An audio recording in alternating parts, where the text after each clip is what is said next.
The true power of Docker is the ability to not only build images, but share them with others. To do that, we'll need to host our images on a remote container image registry, such as the Docker Hub. Review the output of the Docker images command, and notice the name of our monolith container. By default, all Docker images go to the Docker Hub, which assumes that you own that repository. So what we're going to do is use our own namespace, which is our Docker username.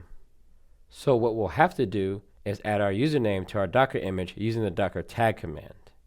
From the help output, you can see that we take an existing image tag combination and we add a username and a repository. The repository would be important if we were pushing to a different repository other than the default Docker Hub, like GCR or Quay.io. But since we're not, we'll just add a username. Let's add the username using the Docker tag command. Now if we use the Docker image command, you can see we have our tag. From this output, you can see that the Kelsey Hightower monolith image name has the same image ID as the monolith image. Now we are ready to push our container image to the Docker Hub.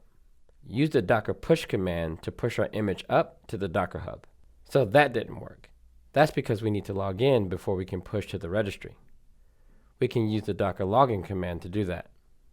Now let's try to push our Docker image again. It worked this time, and now we have a hosted image that we can share with others.